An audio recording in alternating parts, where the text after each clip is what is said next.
bonsoir, hein, puisque nous sommes en début d'après-midi. Merci d'être venus nombreux. Et j'ai l'honneur de débuter cet après-midi de débat et café littéraire avec deux personnalités très importantes. Maimona Interman, donc, qui est aussi la présidente du salon et que vous avez vu déjà depuis ce matin et même hier soir, je pense que vous étiez là également. Et monsieur Malek Chebel également. Donc c'est un café littéraire, donc l'objectif c'est d'évoquer les dernières publications des auteurs qui sont à mes côtés. J'ai pris le dernier en date, Une vie peut en cacher une autre, coécrit avec, là je vais mal prononcer. Lutz Krusch. Voilà, je vous remercie. Votre époux d'ailleurs, et Malek Chebel qui vient de publier, c'était au début de l'année 2013, Changer l'islam, dictionnaire des réformateurs musulmans, des origines à nos jours. Alors on va commencer par Madame Interman, comme convenu, et puis place aux dames d'abord. Merci Nathalie.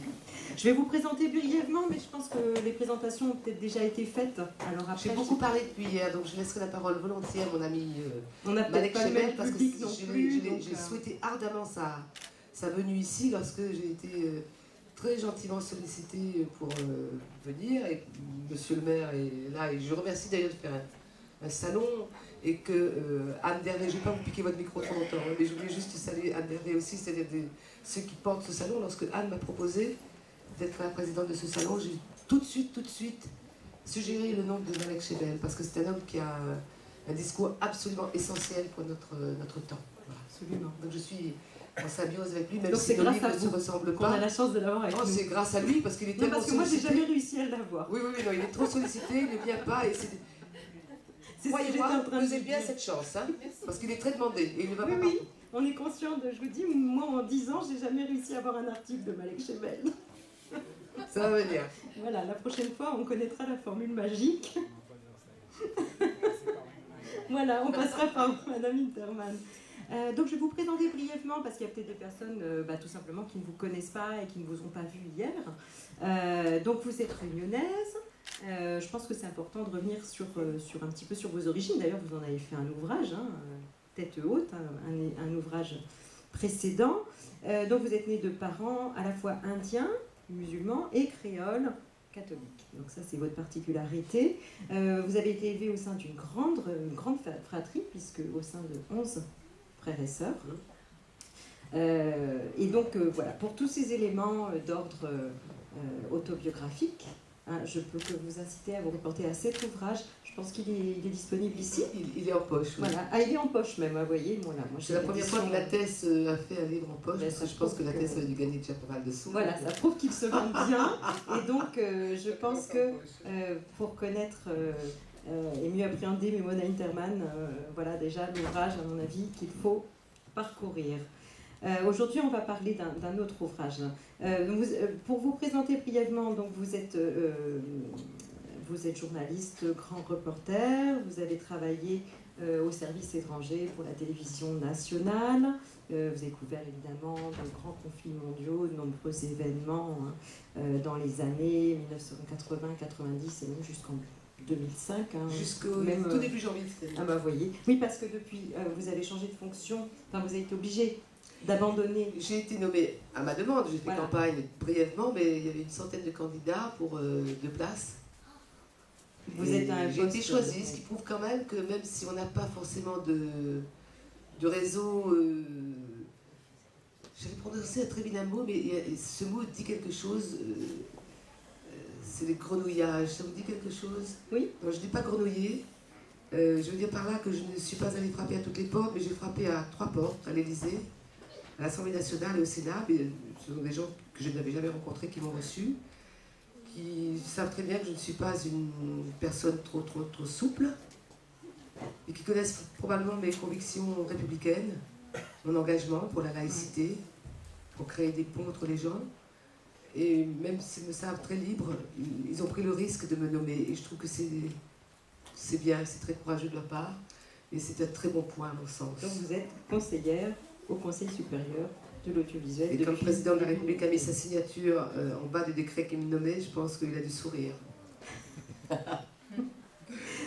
Alors donc, là, on est revenu rapidement sur votre carrière, votre parcours. Donc, journaliste, vous l'êtes à vie, vous le serez toujours. C'est la seule chose que je sache faire, je resterai, je mourrai comme ça. Et vous avez, bien sûr, à votre actif, plusieurs essais, dont beaucoup écrits en collaboration avec votre époux. Oui. Le journaliste allemand Lutz Krusche. Oui. Et alors ici, ils sont publiés chez Lattès, hein, pour tous. Je suis fidèle, pas comme Malek, qui navigue dans les plus grandes maisons d'édition. Malek, je pense que les éditeurs doivent se battre pour l'avoir. Ah bah évidemment. Ça, hein. Il va être gêné après. Donc, l'ouvrage, nous allons parler du dernier ouvrage publié en date, puisqu'il a été publié au début de l'année. Oui, le 9 janvier, le jour de ma nomination, c'était un beau jour. Ah, très bien, oui, c'était une belle journée pour vous, ouais. Qui s'intitule donc Une vie peut en cacher une autre, et qui fait suite d'ailleurs à un autre ouvrage qui s'intitulait Ils ont relevé la tête. Oui. Donc, c'est un peu un c'est intéressant que vous fassiez. Je peux oui, allez-y. C'est vrai que l'ouvrage, juste l'ouvrage qui venait d'avant, après Tête haute, après Nous étions innocents, nous avons voulu plutôt parler, nous voulions parler des autres, parce que c'est pas pour faire joli, mais on s'est dit, voilà, on a énormément parlé de nos trajectoires et il y a des points communs. C'est vrai qu'il y avait eu un ouvrage sur votre trajectoire avec votre mari. Oui, j'ai plus le titre en tête. Quand nous étions innocents, où il parle beaucoup de son propre chemin, puisqu'il est né dans l'Allemagne de Hitler, il avait 5-6 ans à peine la guerre, et la première chose qu'il a apprise, mais il ne savait pas ce que c'était, c'est Heil Hitler. Donc avec la France dans laquelle on est aujourd'hui, c'est sûr qu'on n'a pas envie trop de sourire quand on entend ça, mais après, bon, il a traversé l'Allemagne en cendres avec, au bras de sa maman, parce que son père était instituteur et qu'il était dans la Wehrmacht, et il était à la guerre. Et ensuite, ils ont commencé par la Bavière, puisqu'ils étaient, eux, en Silésie.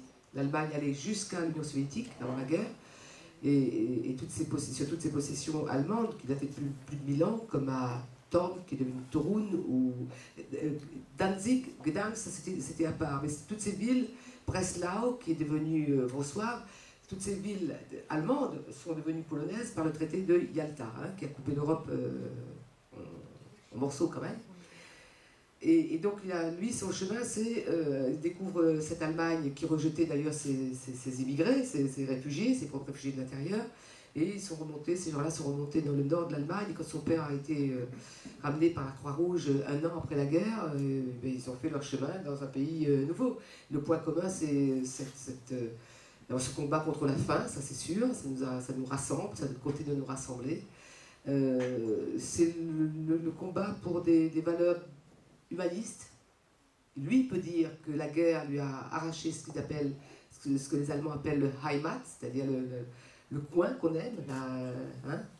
C'est plus que la patrie générale au sens de Goethe, c'est ton coin, ton bled, ton endroit où tu vis. Il a perdu sa maison, il a perdu ses grands-parents ont été assassinés, parce qu'évidemment, quand la fin de la guerre, il y a eu des règlements de compte aussi, même des civils qui n'avaient rien à voir. Il y a eu 2 millions de civils allemands, des femmes, des enfants pour la plupart, quelques vieillards, qui ont péri en fuyant l'arrivée des troupes de l'Armée Rouge. C'est très peu connu, et c'est vrai que c'était un livre, c'était Quand nous étions innocents. Ensuite, justement, après ça, c'est assez lourd quand même, puisqu'il y a très peu de choses sur ce thème-là dans les bibliothèques françaises et dans les librairies d'ailleurs. Nous avons voulu faire un livre, peut-être pour nous aérer, pour parler de tous les gens qui ont saisi leur destin et qui ont construit leur vie alors qu'ils avaient déjà une première vie assez réussie. Par exemple, quel exemple je peux vous donner? Dominique Loiseau, quand son mari s'est suicidé en février 2003, il se trouve que c'est Lutz, son mari, qui a fait sa dernière interview. Ceci n'a rien à voir avec cela, mais il était déjà très déprimé, son mari, vous voyez très bien que c'était très lourd, et elle a repris les étoiles Loiseau, alors que dans cette profession-là, et c'est Bocuse qui m'a dit, il m'a dit, vous savez, on ne lui donnait pas cher Dominique Loiseau, mais ces gens-là, ce sont des solides, m'a-t-il dit à propos de Dominique, qui est une femme frêle, une Alsacienne. Donc nous avons voulu vraiment montrer des gens qui avaient déjà une première vie, et puis hop, continuer leur vie à la force du poignet.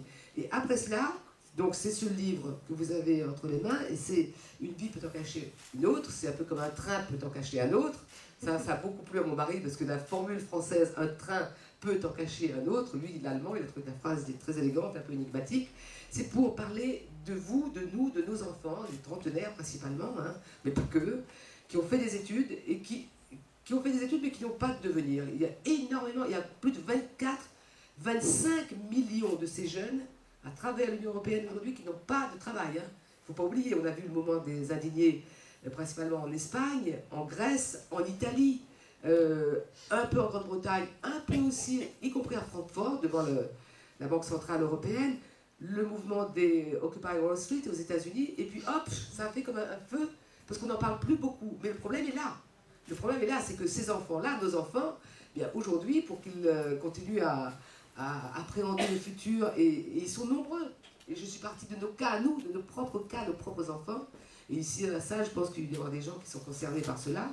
C'est-à-dire que on leur a dit, allez à l'école, faites une formation, etc. Et puis hop, ça ne va plus. Donc c'est rarement, l'Europe a été soumise à un tel maelstrom où la force vive du pays perd contact avec le sol.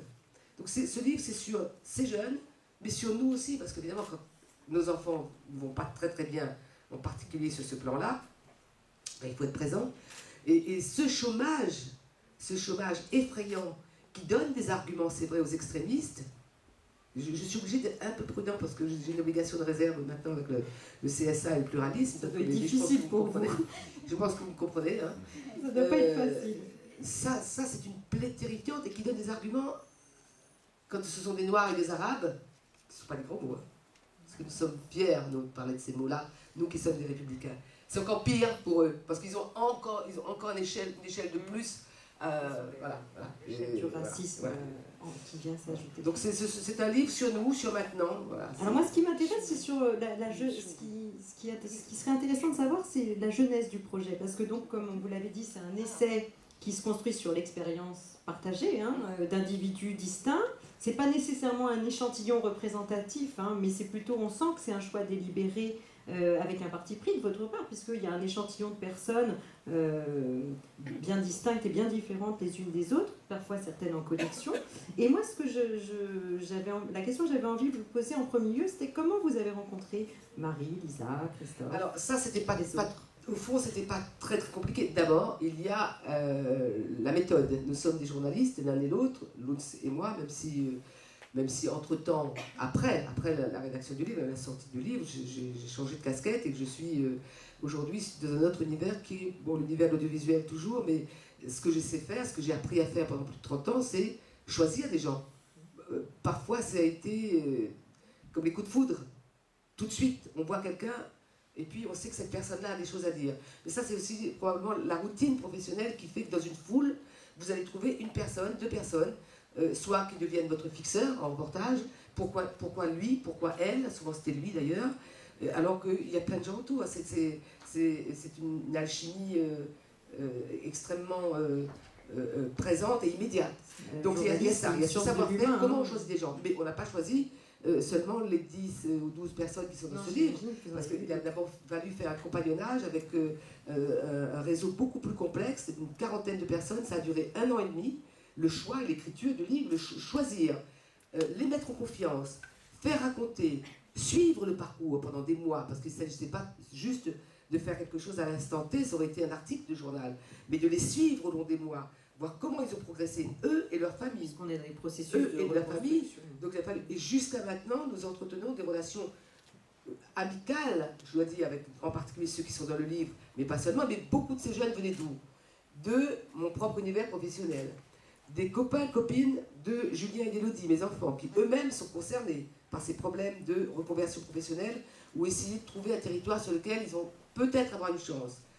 Dans les clubs de sport, à partir des clubs de sport, mon mari et moi, on a rencontré beaucoup de jeunes, pas seulement à Paris, parce que vous êtes près de Paris, mais moi qui suis une très lointaine provinciale, probablement la plus lointaine provinciale ici, ce mot je l'adore, province, c'est un très beau mot. Région, c'est bien, mais déjà, il y a un R dedans, et le R pour les créoles, c'est difficile à prononcer. Donc, il y a eu une exploration qui n'était pas trop compliquée à faire. La difficulté, c'était que les gens acceptent finalement, au-delà de la pellicule, de l'amitié, des connaissances un peu superficielles, c'est vraiment de se raconter. Or, nous nous sommes rendus compte que finalement, ils nous ont dit des choses à nous, ils se sont racontés beaucoup plus que ce qu'ils feraient de leur propre famille. Parce qu'on le sait tous, si, ça ne veut pas dire qu'il ne faut pas le faire, mais si nous exposons toutes nos fragilités, toutes nos faiblesses aux gens qui nous connaissent bien, qui nous aiment, le risque, c'est vrai, c'est qu'un jour ou l'autre, ils viennent nous faire reproche de cette confidence. Parce que dans un moment, ils auront besoin de cela pour montrer qu'on ne peut pas leur raconter n'importe quoi et qu'ils savent ça de vous. Donc, vu nos âges, en plus, c'est un avantage, cette différence d'âge, parce que nous avons l'âge de leurs parents, mais nous ne sommes pas leurs parents. Nous faisons du sport avec eux ou nous travaillons avec eux. Nous les connaissons au travers de nos enfants. Donc, il y a un compagnonnage qui s'est fait et qui a permis cette liberté de ton. Pour certains, comme pour le livre précédent, il ne fallait pas non plus donner systématiquement les identités. Non, donc là, pour qu'ils ne soient pas trahis, il a fallu mettre des prénoms, parfois les noms de famille, juste la majuscule. Par exemple, je parle de Marie, qui elle travaille dans le visuel et qui m'a bien raconté comment ça se passe spécifiquement dans ce monde qui est vraiment un miroir aux alouettes, le monde de l'audiovisuel. Tous ces jeunes qui veulent tous devenir artistes, journalistes, souvent on me dit « Madame, comment on devient reporter de guerre ?» Je dis « Je peux pas, parce que je peux vous dire, parce que j'ai commencé par les dockers de la Pointe des Galets et les coupeurs de canne à sucre, je n'ai pas construit de carrière. Mais surtout, ne commencez pas par ça, vous n'avez d'abord aucune chance. Deuxièmement, ce monde-là est devenu extrêmement fragmenté, concurrentiel. Il y a tellement de partenaires dans le monde de l'audiovisuel que les carrières, en tout cas, les opportunités ne sont plus du tout les mêmes. Plus l'immixtion d'Internet qui fait qu'on a un collapse dans le monde de l'audiovisuel tel qu'il existait avec l'appareil de télé à l'instant T, 19h30 pour France 3 ou le 20h de la 2. Donc ce milieu-là, je le connais bien, et Marie, celle qu'on appelle Marie dans ce livre, elle peut pas, ça ne pouvait pas être son identité parce que ce qu'elle nous a raconté sur l'exploitation, littéralement l'exploitation des précaires et des intermittents du spectacle, là, ça aurait pu lui valoir un procès. D'ailleurs, on l'appelle pour venir, enfin son ancienne patronne l'appelle pour venir quand même malgré tout. Oui. Enfin, bon. Mais Marie, c'est un cas, mais il y a un autre cas d'une de ces jeunes qui a travaillé avec vraiment des boîtes de production les plus importantes et les plus prestigieuses à Paris, qui produisent pour la télé. Bien, ces jeunes-là, ils n'en parlent pas parce que les gens ont honte. Moi, je ne comprends pas pourquoi les gens ont honte. Si, je comprends, parce que ça fait trop mal.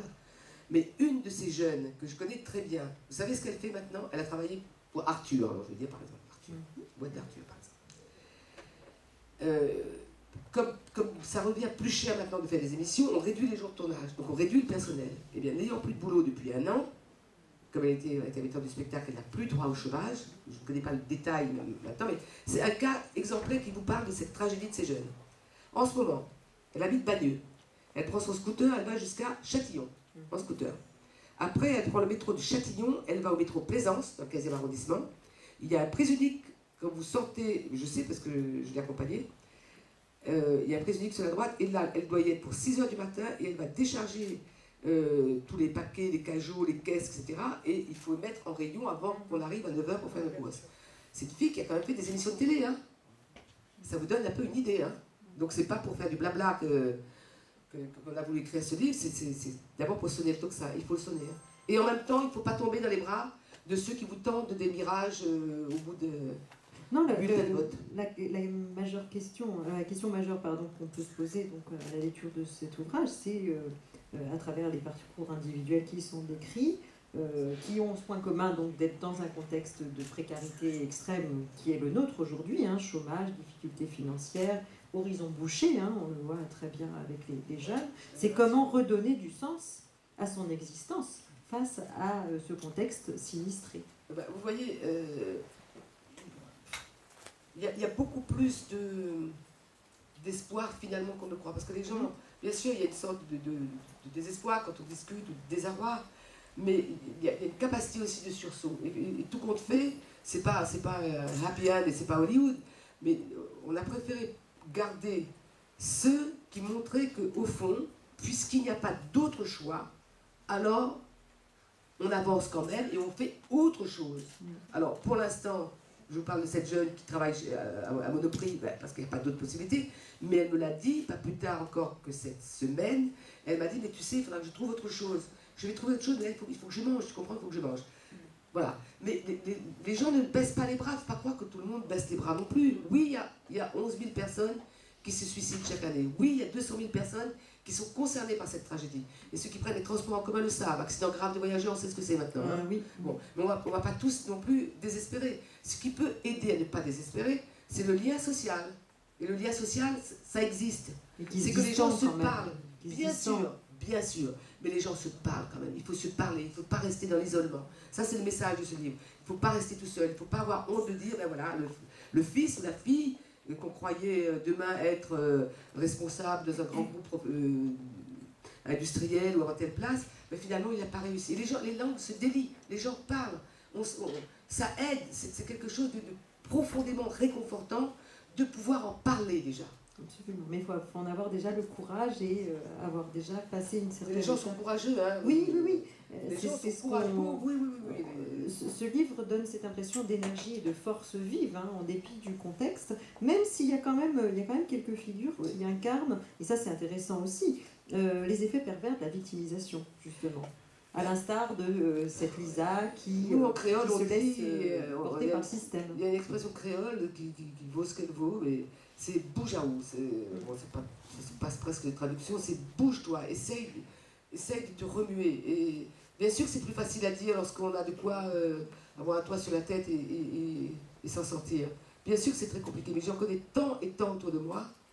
Je sais très très bien que ce sont des gens qui conservent l'espoir de refaire une formation.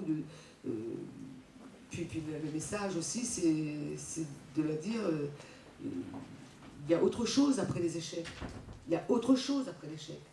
Bien sûr. Moi, je me suis demandé à un moment, à la lecture de votre ouvrage, s'il fallait finalement pas tirer parti de cette crise, hein, si on veut vraiment aller encore plus loin, voir cette crise comme une occasion donnée de réévaluer ses propres rêves et peut-être même de s'en recréer de nouveau. Est-ce qu'on a le choix de faire autrement? Non.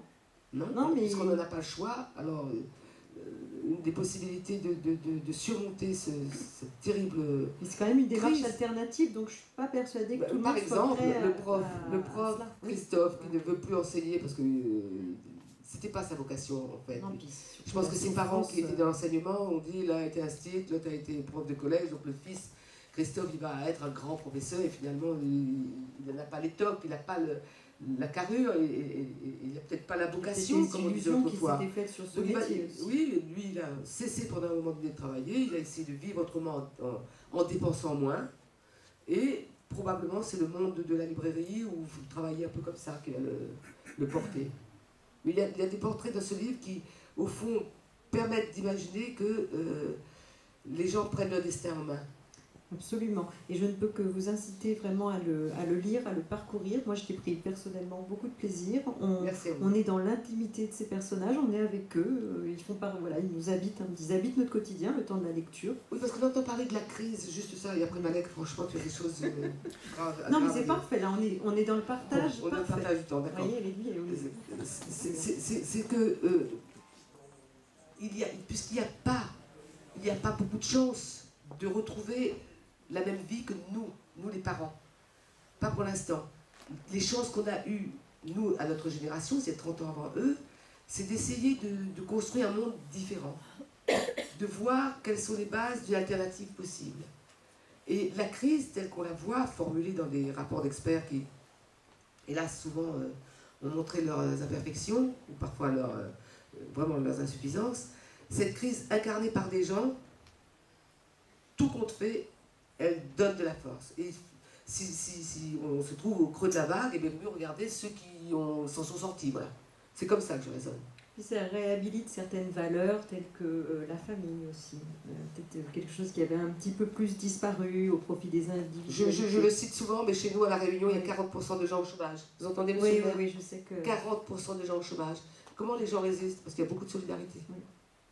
Beaucoup de solidarité entre nous, entre nos familles. Et puis, et l'autre chose, c'est vrai, c'est la sensation, je vais faire un pont avec ce que dit Malek, c'est la sensation qu'on est tous français quand même. Donc ça aide. On n'est pas en train de se dire parce qu'on est noir ou on est indien ou comme moi à moitié, ben l'autre il a plus de chance parce que lui, on le considère vraiment comme français et pas moi. Donc il y a cette sensation, quelles que soient nos couleurs, quels que soient nos emblèmes personnels ou nos univers personnel, religieux, la sensation d'être à égalité sous le fronton de la République. Ce ne sont pas des mots vains chez nous. Il y avait juste, effectivement, dans cet échantillon de personnes, hein, cet échantillon entre guillemets, hein, bien évidemment, j'ai pas vu de Français descendants d'immigrés. Descendants d'immigrés, je n'ai pas fait le casting, on n'a pas fait de casting dans cet angle-là, mais si je voulais faire une pirouette, qui est plus immigré que moi ici? Absolument. Donc, et mon père est resté indien et étranger toute sa vie. Hein. Il ne l'a pas beaucoup dit, mais je suis sûre qu'il était content que nous soyons français. Et c'était une chance. Et c'est vrai que lorsque je suis allée en Inde, j'ai senti qu'une part de moi-même était là, mais j'ai fait notamment 2 voyages officiels. J'en ai fait 3, c'est drôle, j'en ai fait un avec Mitterrand, un avec Chirac, un avec Sarkozy. À chaque fois, j'ai entendu les hymnes nationaux. Eh bien, vous allez croire que je suis une obsédée, mais l'hymne indien, je m'en souviens à peine, peut-être quelques mesures. Mais la Marseillaise, franchement, ça me donne une chair de poule. Ça, c'est mon hymne. Merci, Léna Interman. Je pense que vous allez intervenir encore au cours de ce salon et puis que vous serez en dédicace surtout. Hein. Et vraiment, voilà, s'il y a un ouvrage à lire en ce moment, hein, et moi je le conseillerais vivement aux parents justement de cette génération, parce que il y a souvent un véritable manque de compréhension de la situation que nous, les jeunes de 30, même 40 ans, nous traversons actuellement. Parce qu'ils ont vécu effectivement autre chose, et je crois que c'est pas évident pour tout le monde de penser que le contexte a vraiment changé. On se heurte souvent à la compréhension de nos aînés, qu'ils ne veulent peut-être pas voir, ou ont l'impression peut-être que oui, et puis peut-être parce que les médias, ils ont l'impression que les médias jouent la surenchère, je ne sais pas. Mais en tout cas, cet ouvrage, de ce point de vue-là, il peut être aussi très utile. Alors, je vais vous rassurer, moi qui pourrais être votre mère, moi, en tout cas, je porte la jeunesse parce que d'abord c'est elle demain, oui. C'est elle l'avenir de ce pays, et parce qu'elle n'est pas aussi égoïste que disent certains sondages, et elle est assez résistante. Je trouve qu'elle est plus solide qu'on ne peut l'imaginer, et pas aussi égoïste qu'on le dit. Non, mais voilà, c'est l'aspect, c'est la note d'espoir, je dirais, qui reste de toute façon lorsqu'on termine la lecture de cet ouvrage, que je vous incite tous donc à découvrir. On va passer à Malek Chebel. Alors sur un tout autre thème, mais en même temps effectivement avec des connexions qui peuvent se faire. Voilà, je vais prendre celui-ci. Et donc c'est un autre thème évidemment qui préoccupe notre actuelle société et qui participe aussi d'une certaine crise du vivre ensemble que nous connaissons actuellement et qui concerne la réforme de l'islam. L'ouvrage s'appelle « Changer l'islam, dictionnaire des réformateurs musulmans des origines à nos jours ». Donc c'est votre dernier ouvrage. Je vais vous présenter Malek Chebel parce que on vous voit à la télé, on vous entend à la radio, mais je ne suis pas sûre que tout le monde connaisse parfaitement votre long parcours. Vous êtes algérien, vous êtes anthropologue des religions, historien, psychanalyste, vous avez pratiqué la psychanalyse pendant un temps, vous êtes philosophe également, et vous avez à votre actif de très nombreux essais sur le monde arabe et sur l'islam, qui est votre champ de spécialité, comme on l'aura compris, et je dirais même une quarantaine d'ouvrages. On n'est pas loin d'une quarantaine, j'ai regardé. Je n'ai que 30, mais sauf que 30 c'est des rééditions. Voilà, oui, alors voilà, les rééditions. Et Amazon.com ne fait pas la différence entre... Ah, je ne suis pas allée sur Amazon. Hein. Ou Fnac.com, enfin... Je suis allée regarder des choses un peu plus précises, mais bon, j'ai quand même compté qu'il y en avait beaucoup. Entre 30 et 40, en tout cas. On vous doit cette expression qui est reprise souvent dans les médias, qui est celle d'islam des Lumières. Ça, c'est vrai que c'est un terme qui revient souvent.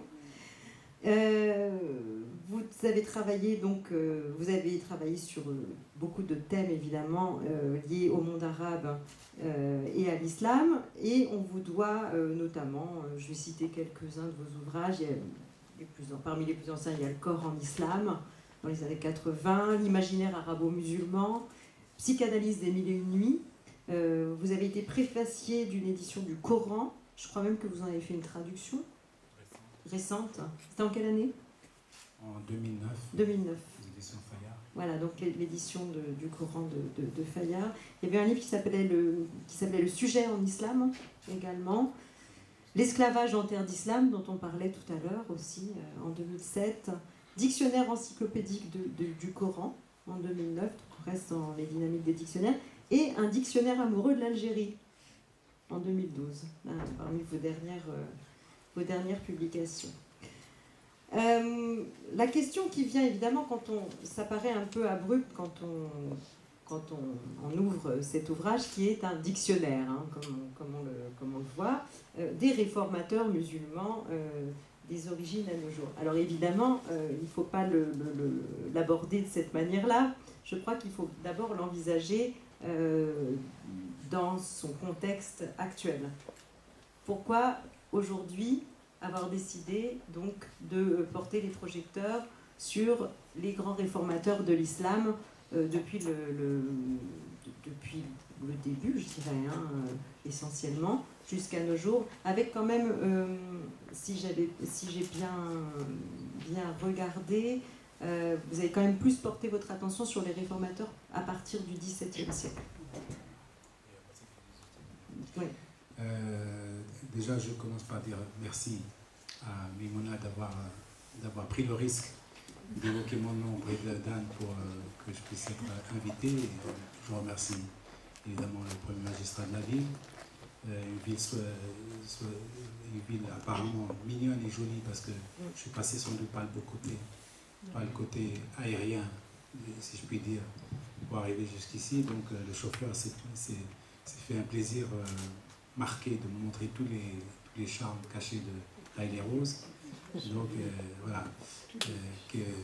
Donc je suis très content d'être ici. Et d'autant plus content que vous êtes là, un public qui n'a pas l'habitude de me voir et que je n'ai pas l'habitude de voir. Et donc j'ai envie de vous faire plaisir. Et j'ai envie de vous faire plaisir de manière un peu inattendue, c'est que vous dites que les gens ne me connaissent pas. Les gens me connaissent, ils ne veulent pas me connaître. C'est-à-dire qu'ils me connaissent à travers l'image que je donne. Oui, c'est ça. Ils veulent se contenter de cette image-là, ils veulent juste rester à cette image-là. Et moi, j'ai un copain qui s'appelle Boris Cyrulnik qui me dit que je suis un résilient parfait. Je dis au moins, il y a le mot parfait dedans, donc c'est pas mal déjà pour commencer. Je dis, je suis surtout un résilient majeur. Vous savez que, parce que c'est Maïmouna qui m'a donné un peu l'idée d'introduction dans cette présentation, parce que quand je revois très rapidement le fil de ma vie et la manière dont je me suis retrouvé ici, aujourd'hui devant vous, c'est assez un peu catastrophique, on va dire. Parce que, et moi je dis souvent que nous sommes toujours le produit de nos traumatismes et de nos fractures. Je suis le résumé, si vous voulez, vivant de tout ce que j'ai vécu, de bien, mais ça reste pas toujours très, très fort ancré dans les gènes, et surtout de mauvais et de difficile, de traumatisant. Je suis né dans une famille, je suis né en France, on va dire, parce que je suis né en Algérie en 1953, donc j'étais en France à l'époque. Je suis né en 1953, non, je suis né dans le 93, non, département de 93 français, le 93 d'aujourd'hui, il a été transbahé, il a été déplacé, si vous voulez, c'est pas moi qui suis le migrant, c'est mon département, le département où je suis né. Je suis né dans le 93 et j'habite maintenant dans le 92, donc je suis pas loin, je suis juste le voisin de... puisque les départements ont été déplacés en 62 à l'indépendance de l'Algérie. Donc je suis né à cette époque-là, donc dans une grande famille de propriétaires terriens. Mon grand-père était un grand propriétaire terrien. Et comme les grands propriétaires terriens, il était un peu latifundiste quand même sur les bords. Et dans cette famille qui était très riche, voire richissime, je fais partie de la branche la plus désargentée de la famille parce que je suis né pratiquement orphelin. Et très vite, j'ai appris à composer, si vous voulez, avec les conditions d'existence des jeunes de l'époque qu'on n'appelait même pas arabes encore. Enfin, on était des indigènes. Enfin, indigènes, ça veut dire que nés sur cette terre, autochtones à la rigueur. Et donc, composer avec les affres et la complexité de la vie de l'époque, donc dans un milieu de grande fortune vraiment, et voyant la fortune et n'y touchant pas. n'ayant jamais accès à cette fortune. Je donne juste un exemple, pourquoi je suis un résilient majeur. Un jour, j'avais peut-être dans les coups de 7 ans, par là, vers 6 ans, 7 ans, en début d'année scolaire, on fait une liste à notre patriarche commun, donc le patriarche de la grande famille, pour les affaires scolaires. Et donc chacun vient avec sa liste pour les affaires scolaires. Et je me rappelle très bien, moi j'ai fait, ma liste, elle tenait à une seule chose, je voulais avoir les 4 crayons bic, les 4 stylos bic, là, vert, rouge, blanc, dans une pochette en plastique, là, qui sont célébrissimes à l'époque et qui n'existent plus maintenant. Bon. Et donc je voulais avoir ces stylos-là, et c'était juste l'essentiel, si vous voulez, de mes affaires scolaires, parce que je ne me sentais même pas en position de demander de vraies affaires scolaires, parce que j'étais, si vous voulez, le dernier un peu de la lignée, ou un peu le plus marginal de la lignée, dans la lignée principale. Parce que mon grand-père il était polygame, donc c'est ce qui fait que nous on compte en quart de grand-mère et en huitième de cousin, si vous voulez, ça se compte comme ça. Oui, quand vous avez un grand-père, il y a plusieurs femmes, quelle est la position que vous avez avec le fils de votre cousin germain immédiat, si vous voulez, il est déjà aux antipodes, puisque c'est 3 femmes différentes. Ils sont nés de 3 femmes différentes. À des périodes différentes, des âges différents, et je me retrouve parfois plus âgé que mon oncle, si vous voulez. Ben oui, parce que comme les femmes, ça se sont. Donc, et je comprends que même dans le budget de l'époque scolaire, de l'époque, pour mon grand-père, pour les affaires scolaires, c'est déjà assez conséquent, parce qu'il devait être une quarantaine de gamins qui allions à l'école. Donc, bon, donc chacun avait ses... Donc le soir, en fin de journée, quand notre grand-père commun arrive, moi je ne suis que le petit-fils, donc il a devant moi ses fils directs, ses préférés dans ses fils, et les préférés dans les fils de ses fils, etc. Donc il avait toute une hiérarchie de préférences. Donc, et moi je suis un peu le dernier de tout ça. Et donc il y avait un cousin à moi, le fils d'une de ces grandes-mères-là, qui avait eu un besoin urgent de prendre ces stylos bic que j'ai moi demandé dans ma liste. Et que lui sont venus se rajouter à sa liste. Et j'ai beau dire que c'était moi qui les avais demandés, etc., et que je ne comprenais pas l'injustice qu'il puisse me dépouiller de ces stylos. Et donc il me les prend de la main, mon grand-père, et il les donne à son petit-fils d'une autre grand-mère, la plus jeune. Et donc je me vois dépouiller de mes stylos, de mes 4 stylos bic. J'avais 7 ans. J'ai pleuré comme j'ai jamais pleuré de ma vie pour ces 4 stylos-là. Évidemment qui prenaient une dimension pour moi assez fantasmatique, parce que j'avais 7 ans. Bon. Et plus tard, j'ai compris que toute ma quête de l'écriture, c'était la quête du stylo, dont on m'avait privé. Tout le travail que j'ai fait, d'être allé en psychologie, à la fac, d'avoir fait psychanalyse, d'avoir fait un doctorat de psychanalyse, d'avoir fait tout ce travail de réflexion sur l'origine, sur l'écriture, sur les transferts de sens, sur le transfert d'affect, sur la fratrie, sur la grande famille, sur la fraternité, sur l'humanité, bref, tous ces sujets-là. C'était une quête, outre le stylo, mais qui représentait mon père. C'est le père absent. C'est que j'aurais eu un père direct, parce que mon père, j'étais orphelin, évidemment. Quand on est orphelin dans les grandes familles arabes, orientales, la mère revient dans sa famille de référence. Donc, elle est la pièce rapportée, si vous voulez. Bon. Et donc, tout le combat que j'ai mené, c'était pour retrouver, si vous voulez, du sens, pour recoller les morceaux de ces stylos perdus qui représentaient à la fois, évidemment, mon père, que je n'avais pas, parce que si j'avais eu mon père, sans doute j'aurais eu mes stylos préférentiellement peut-être à d'autres, peut-être d'autres ils auraient eu à se continuer avec la résilience, et pas moi. Bon, pour le coup, c'était moi. Et donc, tout le travail que j'ai fait en psychanalyse, l'orientation en psychologie, les combats que je me suis donné moi-même, parce que je n'ai jamais eu de combat imposé. Je me suis retrouvé dans des situations où je devais m'imposer des combats moi-même pour pouvoir me confronter à des réalités toujours hostiles, créées volontairement pour l'hostilité et pour me mesurer à quelque chose de tout à fait hostile. Et donc, c'était pour recréer le stylo originel, en quelque sorte, pour recréer la parole, l'écriture. Et je vous signale juste que le premier mot du Coran, pour lequel j'ai consacré une dizaine d'années de ma vie, pour le traduire, d'abord j'ai préfacé, j'ai une longue préface à une traduction d'Edouard Montet, un Suisse, un arabisant suisse, chez Payot, et j'ai traduit le Coran, j'ai passé des années à le faire. Le Coran démarre par un seul mot, lit. La lecture. C'est que l'élément lecture, l'objet lecture, l'objet livre, l'objet stylo, l'objet, l'univers de la création par l'écrit, ça a été, à mon avis, le fil conducteur de toute ma... Quand vous dites, Malek Chebel a eu un doctorat de psychanalyse, un doctorat d'anthropologie, un doctorat de sciences politiques, oui, c'est vrai, factuellement, oui, concrètement, et moi j'ai mes diplômes. Hein. Je ne les ai pas encore matériellement, ils ne sont pas entre mes mains, parce que je ne les ai jamais demandés à mes facultés, mais si vous allez vérifier, vous allez les trouver. Et voilà, donc, mais en fait, ce qui est important dans tout ça, c'est pas peut-être le doctorat lui-même, que la démarche qui a... La vocation qui est née. La démarche qui a concouru pour avoir ce type d'études-là, ce type d'études. Et vous verrez dans mes travaux, il y a une partie des travaux qui sont liés au doctorat de psychanalyse, tout ce qui est sur la sexualité, le désir, l'amour de l'autre, le désir, pourquoi mon grand-père, pourquoi il me préfère un de ses fils proches à moi, sans peut-être le faire. Évidemment, il ne l'a jamais fait exprès. Il ne l'a jamais fait exprès. Parce qu'il aurait fait exprès, ce serait du cynisme, peut-être j'aurais été détruit définitivement. Mais je pense que cette question du désir m'a torturé toute ma vie pour savoir comment on peut être désiré. Comment on peut être désiré, comment on peut ne pas être désiré, même si on a envie, une très forte envie d'être désirable, si vous voulez, on ne l'est pas.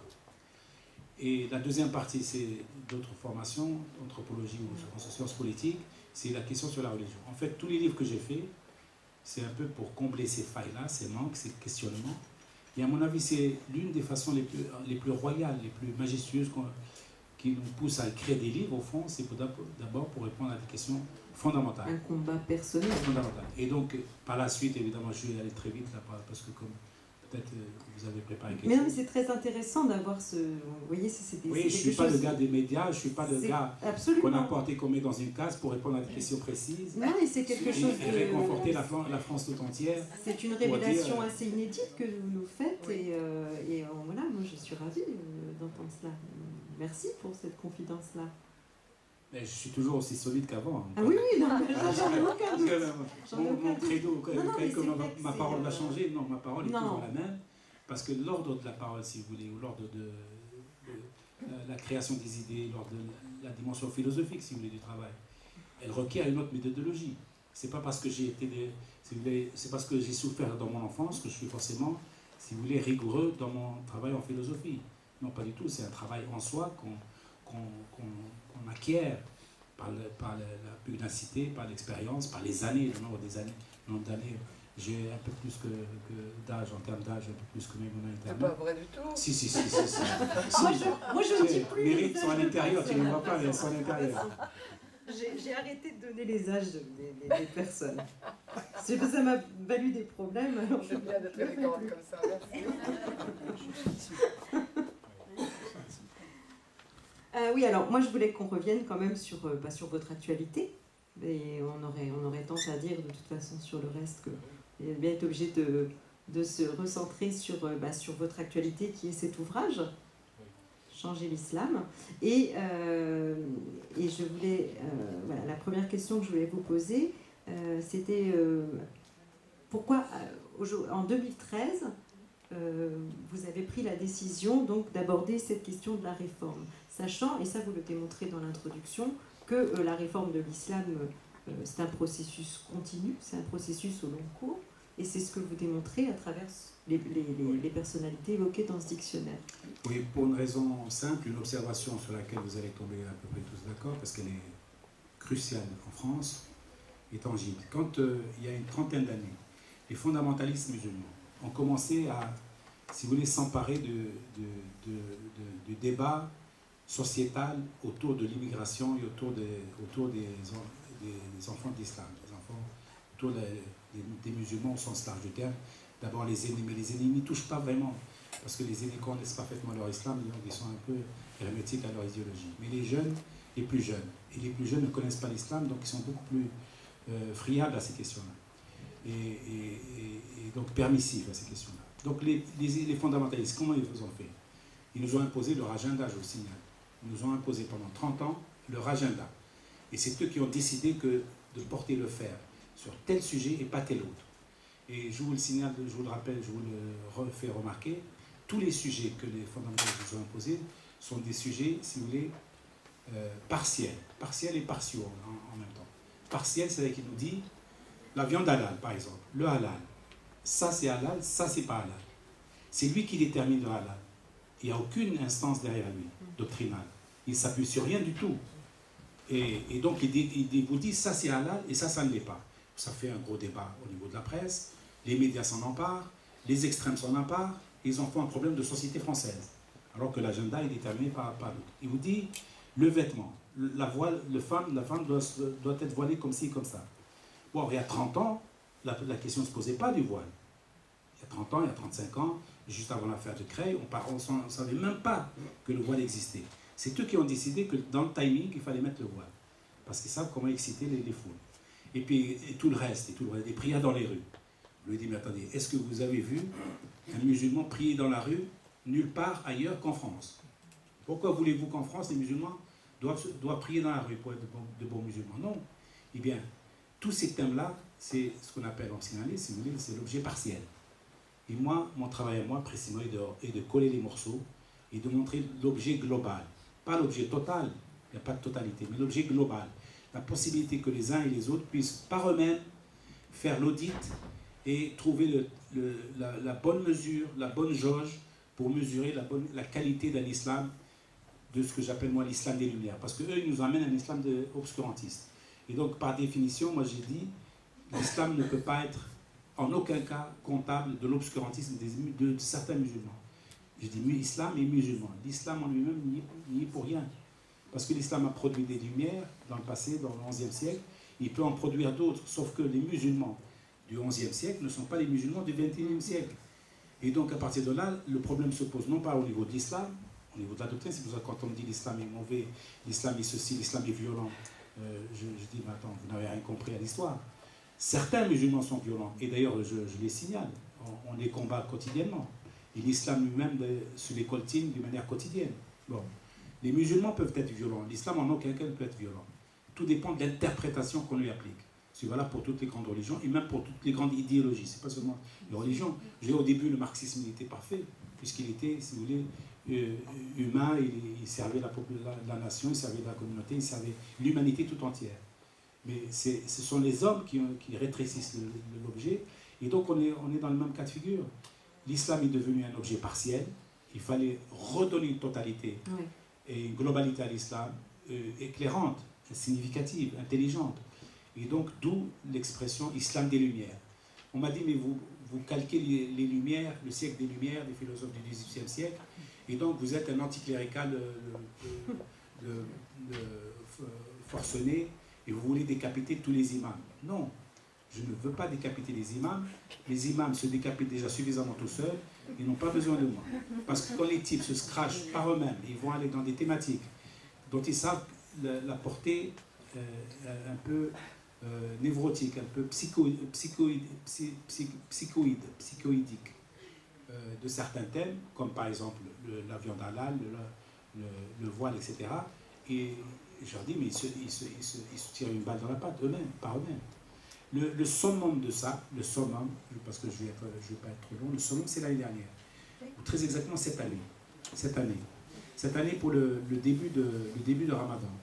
Le début du Ramadan, les musulmans, si vous voulez, comment dire, officiels, entre guillemets, les imams des mosquées, la grande mosquée de Paris, d'Ali Boubacar et tout le reste, se sont réunis en conclave pour déterminer le début du Ramadan. Et comme ils sont, si vous voulez, ils sont surveillés de très près par les fondamentalistes, qui est l'aile dure de l'islam, ici en France, ils ont voulu faire, si vous voulez, faire aller plus vite que la musique. Et ils ont annoncé que selon des calculs astronomiques modernes, on a décidé que le Ramadan commençait le mardi, par exemple. Eh bien, les musulmans de base, ils ont dit non. Non, nous, dans nos traditions, il faut d'abord voir le croissant de lune pour démarrer le Ramadan. Et c'est pourquoi on appelle ça la nuit du doute. Il y a une nuit de doute qui permet aux musulmans de commencer demain ou après-demain. Tant qu'on n'a pas vu le croissant de lune, dans n'importe quel pays, pas seulement en France, quelqu'un en Indonésie voit le croissant de lune, c'est un musulman sincère, dont on peut considérer que sa parole est légitime. on suit ce musulman, même lambda, même de base. Ici, ils ont voulu faire plus malin. Uniquement pour donner, si vous voulez, pour essayer de contrecarrer les fondamentalistes. Et bien les musulmans de base, ils ont dit non. Nous, on commence le ramadan quand on regarde, quand on voit la lune de visu. C'est comme ça que c'est écrit dans le Coran. Et les types, ils ont dû rétropédaler au milieu de la journée. C'est même pas... Ils auraient attendu la fin de la journée ou avant que les gens se mettent à faire le ramadan. Ça demande toute une logistique pour faire le ramadan. Il faut faire des courses, il faut se réveiller la nuit, il faut mettre le réveil, il ne faut pas louper le début, il ne faut pas louper la fin. C'est tout un folklore, en fait, nocturne. Parce que les gens ne voient pas la partie cachée du ramadan. Eh bien, ils ont laissé les gens démarrer le ramadan. Et au milieu de la journée, ils leur ont dit non, non, c'est demain. Votre journée, c'est une journée perdue, ça s'arrête. Donc, c'est vous dire qu'on en est arrivé à des solutions un peu ubuesques. Et mon travail consiste justement à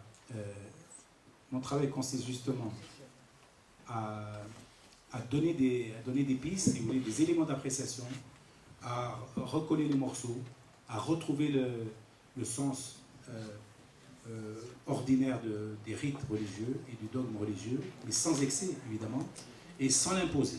Parce que la difficulté que nous avons en France, c'est que quand vous parlez de l'islam, on vous dit, mais vous êtes de quel bord vous êtes? Vous êtes de quel bord? Vous êtes un musulman laïque ou un musulman moderne ou un musulman fondamentaliste ou un salafiste ou un djihadiste? Donc, après le 11 septembre, j'ai calculé qu'il y avait 9 grades, 9 strates différents. Vous êtes musulman comme tout le monde, vous êtes islamiste, vous êtes fondamentaliste, vous êtes intégriste, vous êtes kamikaze, etc. 9 degrés. Quand quelqu'un qui regarde la télévision, qui regarde un débat, ou qui regarde une information dans le 20h, et même mon internet le sait, comme le tempo télévisuel est un tempo très court, il vous donne les choses de manière rapide. Et il faut que tout le monde, de l'autre côté, ait au moins un master en islamologie pour comprendre ce que dit France 3 le soir, dans le soir 3. Parce qu'ils utilisent des termes qui sont confus pour les gens, pour les téléspectateurs. Il y a 9 degrés. Hein, un musulman qui va à la mosquée, qui est propre sur lui, qui rentre chez lui le soir, qui fait de mal à même pas une mouche, est souvent mélangé, souvent mis dans le même sac que le djihadiste forcené, le malade mental, le psychopathe, qui est sur le point de préparer un attentat. Ça n'a rien à voir, c'est deux univers différents. Même je dirais, ils sont aux antipodes. C'est tout le travail que nous devons faire, et c'est pourquoi je crois beaucoup à la pédagogie. Pour qu'il y ait une république saine et prospère, il faut que tout autour les gens soient responsables de ce qu'ils font et ce qu'ils disent, et qu'ils aient au moins la volonté de transmettre une vraie parole sincère. Et de l'autre côté, il faut que les gens aussi soient à l'écoute et puissent utiliser leur jugeote pour comparer, pour lire, pour s'ouvrir, pour être curieux. Mais à commencer par les médias qui, comme vous l'avez dit, stigmatisent. Oui, comme il n'y a pas de médias ici, je peux le dire, sinon je peux dire qu'il n'y a pas. Non, mais voilà, je crois que la confusion...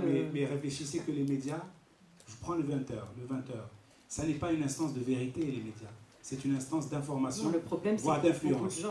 Ça n'est pas une instance de vérité. Il vous donne une information, il n'est pas obligé par le CSA de donner la certification que l'information qu'il donne est totalement juste.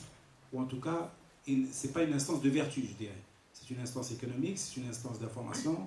Ils font tout ce qu'ils peuvent. Parfois, moi j'ai rencontré des journalistes fantastiques, qui sont très sincères, très honnêtes, des rédacteurs en chef aussi, la même trempe. Mais le système veut qu'il faut aller plus vite et plus fort que le voisin. Donc dans ces deux cas de figure, c'est difficile de garder la jauge de la vérité en permanence. Vous voyez, les médias eux-mêmes subissent la pression de la société. Parce qu'ils savent bien que s'ils disent une information, s'ils présentent une information anodine et banale, le type il zappe. Il n'a pas le choix, il zappe, il est obligé. Donc les médias, je les vois, hein, quand on arrive sur un plateau, oui, le combat, hein, battez-vous. Hein, tu lui envoies des scuds, hein, tu lui envoies des scuds. Hein. On en fait, ils vous amènent sur un plateau, si vous les suivez, les pauvres animateurs ou rédacteurs en chef, vous vous fâchez avec la France entière en une semaine. Parce que tous les gens qui vous amènent, c'est des ennemis potentiels. Je dis non, attendez, le type, il est chercheur au CNRS, il a vérifié ses sources, je ne vais pas lui envoyer une scud juste parce qu'il me contredit. Non, je dois l'écouter d'abord et réagir correctement et poliment, et si possible, même abonder dans son sens, s'il dit des choses qui m'intéressent. Vous voyez ce que je dis? Donc, c'est tout le problème qu'il faut régler. On a le sentiment qu'il y a une harmonisation qui est difficile à mettre en œuvre du fait de l'étendue de cette religion, qui concerne évidemment différentes aires géographiques et différents pays. Et vous dites d'ailleurs dans votre introduction, dès les débuts de l'islam, avant et après la mort du prophète, son entourage a été animé par d'intenses controverses. Donc on comprend très bien que les disparités et les désaccords, cette confrontation permanente entre l'autonomie du politique et du religieux ne date pas d'hier. Oui, vous avez raison.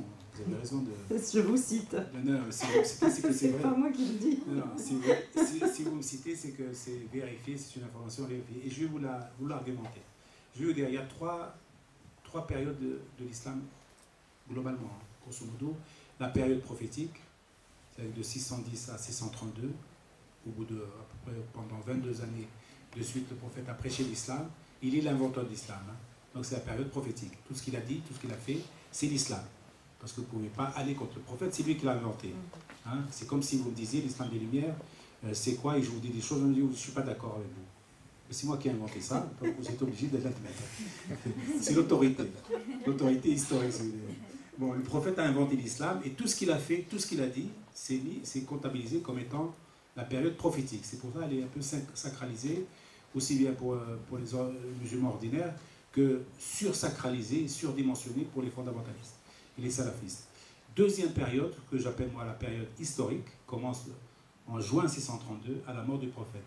À la mort du prophète, le prophète étant mort, ce sont les califes, les compagnons du calife, les compagnons du prophète qui vont devenir califes, par définition, puisque khalif veut dire remplaçant, les califes, et certains ont voulu être des califes à la place du calife. C'est-à-dire que le prophète n'ayant pas laissé de successeur mâle, parce que nous sommes dans une période où hélas, la femme n'avait pas encore le poids qu'elle a acquis maintenant, surtout en Arabie Saoudite. Elle ne peut même pas conduire la voiture. Elle a acquis beaucoup d'avance. Donc, elle n'a pas laissé de successeur mâle, comme dans toutes les religions orientales. Le christianisme n'est pas mieux placé, le judaïsme pas plus que l'islam. C'était des religions orientales, un peu patriarcales, dans un univers qui, sans aller jusqu'à la misogynie, un peu, en tout cas, de séparation des deux sexes très forte. Bon, on en est largement revenu de ça, et notamment, à titre personnel, tout le travail que j'ai fait pour la sexualité, c'est une façon de réévaluer le personnage féminin, le sujet féminin, comme étant non seulement un sujet actif, mais un sujet désirant, ce qui est quand même beaucoup plus stratégique. Donc, le prophète n'ayant pas laissé de successeur mâle, et donc il fallait que dans l'entourage du prophète se distinguât le successeur naturel qui allait... Alors, ce qui s'est passé, c'est qu'on a quitté la période prophétique et on est rentré dans l'islam historique. Tout de suite, le combat entre des hommes, des êtres humains qui sont épris de pouvoir, épris de puissance, ils veulent remplacer le prophète. Ça doit être d'ailleurs enivrant, quelque part, pour les compagnons, d'être le remplaçant du prophète. Vous vous rendez compte? Eh bien, ils sont crépés le chignon, si je puis dire, enfin, ou le turban, parce que c'est pas ce qu'ils avaient à l'époque. Tant et si bien que celui qui n'a pas participé à la bagarre, qui s'appelle Abou Bakr, qui est en même temps l'aîné, est devenu le calife, le premier calife, à la mort du prophète, en lieu et place de Omar et Othman et Ali, les trois qui se sont un peu bagarrés pour avoir la succession. Ils se sont neutralisés entre eux, et donc celui qui n'a pas fait les primaires, si vous voulez, eh bien, il a eu, donc il les a fait mollement, il est devenu président en quelque sorte. Et donc par la suite, il y a eu Omar, Othman et Ali. Et donc je dis que déjà à ce moment-là, le combat ayant commencé au plan politique, parce qu'il y a une troisième période, troisième islam que j'appelle l'islam eschatologique, c'est l'islam pour lequel les fondamentalistes sont prêts à se cracher contre des tours parce qu'ils croient trouver dans l'au-delà une récompense paradisiaque, etc. Ça, c'est encore une autre histoire. En réalité, l'islam qui nous pose problème et sur lequel nous pouvons intervenir et agir, c'est l'islam historique. On ne peut rien dire. Moi, vous ne trouverez jamais des phrases de moi dans les 30 bouquins que j'ai faits sur le Coran ou sur le prophète lui-même. Je dis le Coran est écrit, on ne peut pas le bouger, il est écrit tel quel. Le prophète, on ne peut pas... Qu'est-ce que vous voulez, il est mort et enterré, c'est le prophète. Donc, ce qui me reste comme sujet d'appropriation, c'est l'islam historique. Là-dessus, j'y vais à fond, parce que ce sont des êtres humains avec les mêmes appétits que tout le monde, volonté de puissance, ils sont prêts à marcher sur le corps de leurs frères. Et d'ailleurs, c'est là que l'islam s'est divisé immédiatement. Chiites, sunnites, ça commence là. Ça commence à la mort du prophète. Parce que Ali n'était pas d'accord avec les autres. Bon, bref, c'est une longue histoire. Mais en réalité, ça a commencé à la mort du prophète pour les mêmes appétits qu'aujourd'hui entre les Irakiens qui veulent être au pouvoir et ceux qui les trucident de l'autre côté. C'est le même combat. Ils veulent tous avoir le pouvoir. Et au plan mondial, c'est la même chose. C'est les wahhabites qui actent et qui financent un islam intégriste. C'est un islam construit artificiellement au XVIIIe siècle. Artificiellement, et j'explique tout le débat là, construit artificiellement par 2 hommes en Arabie, l'islam wahhabite, au nom duquel on vous met la burqa à 10 milliers de kilomètres chez vous, on vous construit plein de mosquées, même parfois vides, qui ne servent à rien, mais on les construit quand même, etc., qui font de la propagande. On vous fait une télévision qui s'appelle Jazeera, qui fait de la propagande à ciel ouvert pour l'islam fondamentaliste, et j'en passe et des meilleurs. Alors, pourquoi plutôt que d'avoir abordé la question de la réforme de l'islam par période, comme vous venez de le faire, vous avez choisi de le faire par entrée de personnage ou de courant, par un dictionnaire tout simplement, qui recense à peu près 350 personnalités. Dont 18 grandes femmes, dont 18 femmes très importantes, qui ont mené un combat magnifique. Et ce n'est pas parce que c'est des femmes que le combat est magnifique, c'est parce que précisément si elles se trouvent là, c'est qu'elles ont été d'une efficacité redoutable. Non, vous dites pourquoi, mais c'est que, si vous voulez... C'est un choix... C'est un choix de l'éditeur d'abord pour commencer. D'accord. C'est un choix de clarté.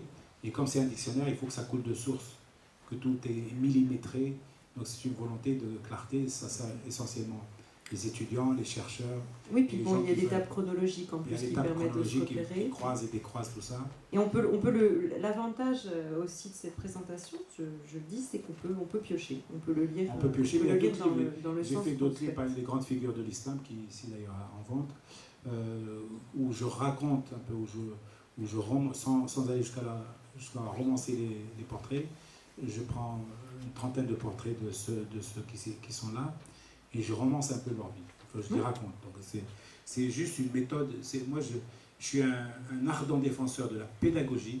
Je crois que la citoyenneté de tous les minoritaires ici en France gagnerait, les minoritaires au sens large, gagneraient à être un peu plus pédagogues autour d'eux, qu'il y ait des pédagogues autour d'eux pour mieux les dire et mieux les expliquer, mieux les raconter, mieux les faire aimer. Si vous ne faites pas de la pédagogie pour que les gens vous comprennent et ne prennent pas et ne s'angoissent pas sur la pseudo-invasion de l'islam, par exemple, en France, il faut nécessairement amener des éléments d'appréciation à tout le monde pour que les gens puissent réfléchir par eux-mêmes et comprendre les enjeux. Les enjeux, je vous les donne en un mot, il n'y a aucune invasion préparée ou possible de l'islam en France, ou même de l'islam en Europe. Et je dirais que si la France était un pays qui pouvait, si vous voulez, engranger la force de ces minorités et utiliser à bon escient le bien fondé de ces minorités, ou leur foi, leur croyance et leur adhésion au pacte républicain, elle devrait au contraire s'enorgueillir d'avoir autant de musulmans chez elle. C'est l'inverse qu'il faudrait. Par exemple, elle jouerait un rôle... Regardez, je parle de l'islam des Lumières, on me dit mais à quoi ça sert? L'islam des Lumières, c'est l'islam moderne. Les enjeux, juste un élément d'appréciation urgent, puisqu'on parle de la sécurité des Français, etc. Si l'islam des Lumières était appliqué, c'est avec l'islam moderne, eh bien on baisserait des 2/3 le budget de la sécurité nationale. Déjà, du ministère de l'Intérieur, il va fondre comme neige au soleil parce qu'on en aura peu besoin. Déjà, on n'aura plus à construire de prisons, on n'aura plus à recruter de trucs. Déjà, ce point-là. On n'aurait peut-être pas à faire des guerres, ça nous coûterait moins cher au niveau du ministère de la Défense. Vous direz peut-être que le ministère de la Défense a tout intérêt à faire des guerres pour avoir un peu d'argent, un peu de sous. C'est aussi un peu compliqué. Mais en réalité, que si nous continuons à être dans ce face-à-face un peu mortifère, on perd plus d'argent qu'on en gagne. Et puis si on pouvait utiliser les énergies encore non exploitées de toutes les minorités, qu'elles soient arabes, tziganes, roms, enfin c'est à peu près la même chose, roms et tziganes, mais même polonaises, italiennes, anciennement portugaises et que sais-je encore, et même pour le coup la vietnamienne, et sont africaines, réunionnaises et antillaise, je pense qu'on serait beaucoup plus riche de nos ressources propres, parce que ce sera des ressources propres non exploitées, et riches de notre diversité, et peut-être qu'on aura atteint une harmonie supérieure à celle factice dans laquelle nous nous trouvons.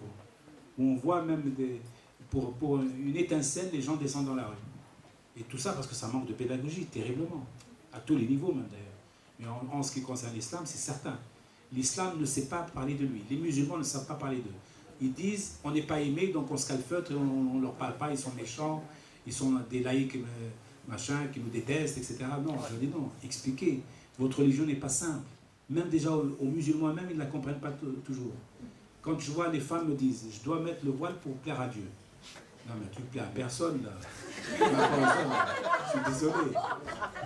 Non mais franchement, je crois que Dieu a besoin de mettre le voile pour que tu lui plaises. Et puis Dieu n'est pas un tailleur, attendez. Il ne cherche pas. Non, mais encore faut-il le dire, et le dire fort et gentiment, pour ne pas les vexer. Et avec amour. Et avec amour, voilà, exactement, sans hostilité.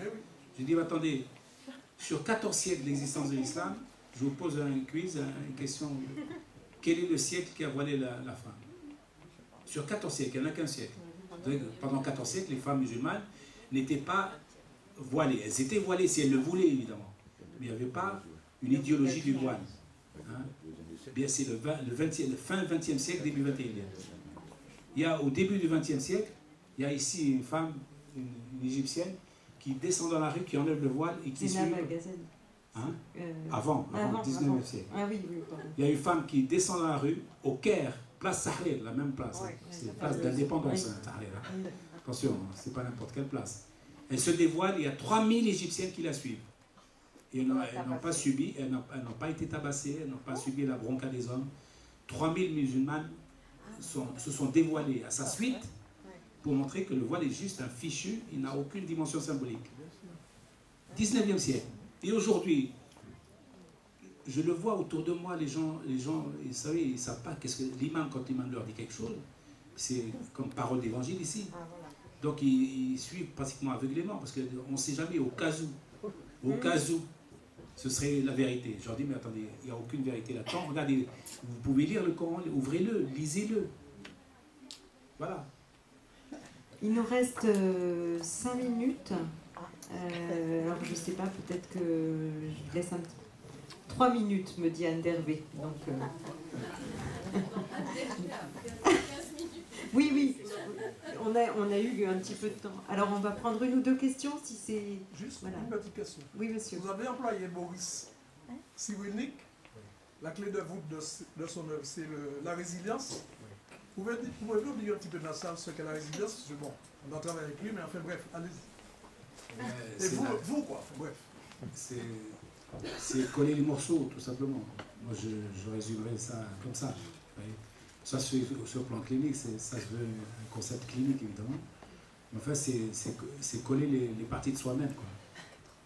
Il voulait dire aussi que ce qui a été fait, c'est pas parce qu'on a été violent dans notre enfance avec nous qu'il faut reproduire aussi cette violence dans son... Ah oui, non, tout à fait. Il y a toutes les facettes. Tout dépend des tempéraments. Si vous voulez...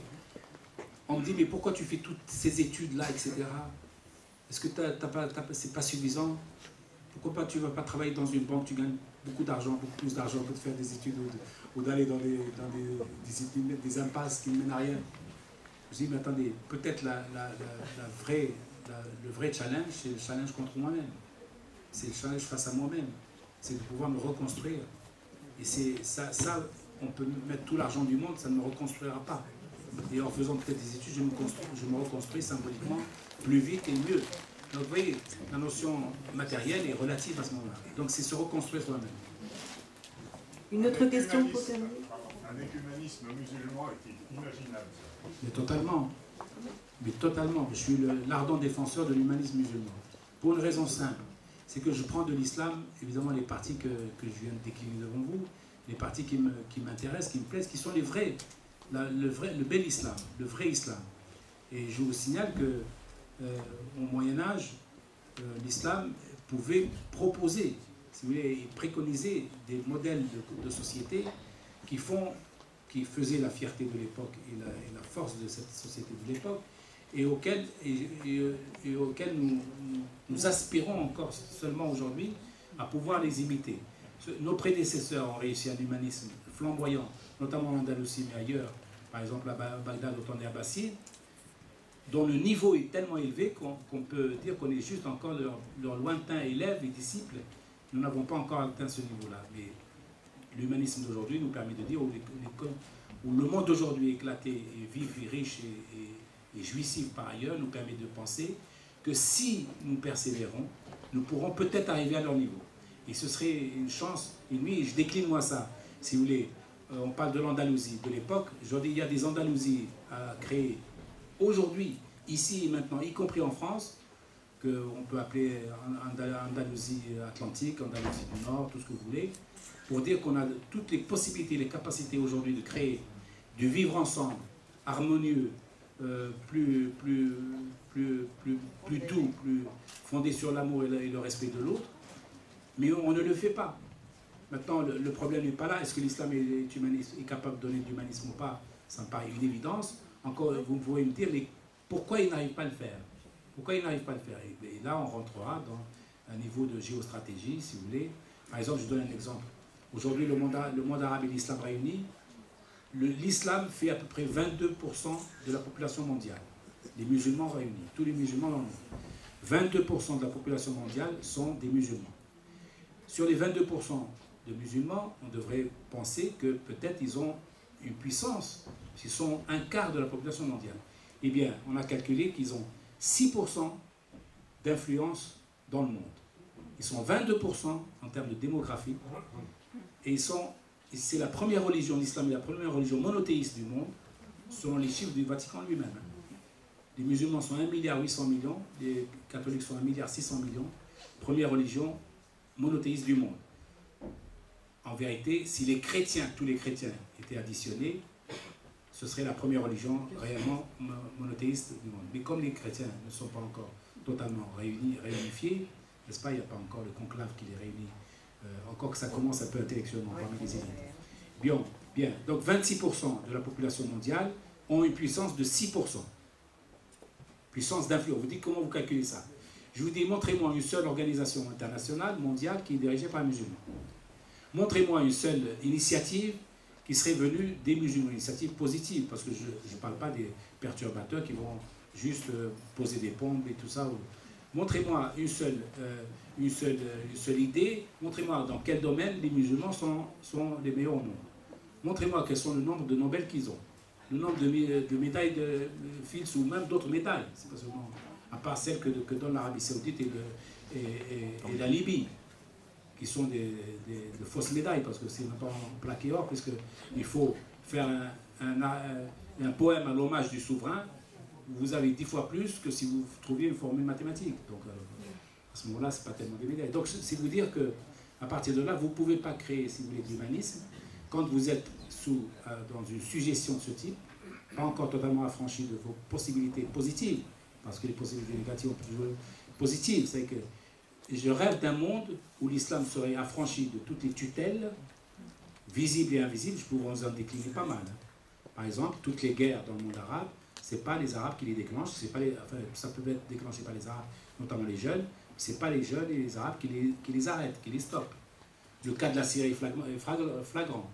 J'étais dans un débat à l'école des mines il y a 2 ans, 2 ans quand la problème de la Syrie a démarré. Ils me disent quel est votre sentiment? J'ai dit mon sentiment c'est que la guerre en Syrie ne se règle pas en Syrie. Et 1 an après, je rencontre la même personne, je lui dis, tu as vu que la guerre en Syrie ne se réglait pas par des Syriens. Ce n'est pas des Américains et des Russes et d'autres, mais c'est pas par des... Et pareil, l'Iran c'est pareil, vous avez l'Irak c'est pareil. Donc la puissance, vous ne pouvez pas demander, si vous voulez, un espace culturel de vous créer de l'humanisme, c'est-à-dire une sorte d'épanouissement de la beauté et du lien social, quand eux-mêmes sont dans des difficultés cataclysmiques, ne serait-ce que au niveau de la souveraineté. Vous voulez prendre du Maroc, il y a peut-être des Marocains qui vont m'excuser, l'Algérie, la Tunisie, tous les pays, aucun ne dispose de véritable autonomie politique. Et que leur souveraineté est tout le temps limitée au plan militaire. Leur souveraineté est limitée au plan des richesses économiques. Leur pétrole, leur gaz, ils se décident le prix se décide ailleurs. Quand à Berne ou quand il y a des années, l'OPEP a décrété l'arrêt du pétrole, ça a été le scandale mondial, où le prix, d'établir le prix du pétrole. Donc, toutes ces questions-là font que cette région d'où vient l'islam n'est pas une région, est une région contrainte, c'est pas une région autonome réellement. De toute façon, on le voit, il y a encore il y a encore du chemin à faire en Afrique, en Asie, au Maghreb, au Proche-Orient. Donc, l'humanisme, ça ne vient pas comme ça du ciel, c'est pas juste une théorie, vous voyez, il faut que ça soit vécu. Merci Malek Chebel. On va devoir arrêter parce que tout simplement, il y a un café littéraire qui doit suivre sans tarder, donc on est obligé d'arrêter là des questions. On a commencé sur la crise, on finit sur une note d'espoir. Hein, voilà, je ne sais pas si vous avez vu le cheminement. J'annonce alors je vous remercie évidemment, Memona Interman et Malek Chebel. Je pense que vous allez être en dédicace sur les stands qui sont juste derrière. Donc je rappelle, changer l'islam pour Malek Chebel et peut-être certains autres de vous. Ouais, peut-être pas quand même. Enfin une partie. Vos 40 livres, comme je l'ai dit. Je sais. Et l'ouvrage de Memona Interman et Luz Coucheux, Une vie peut en cacher une autre.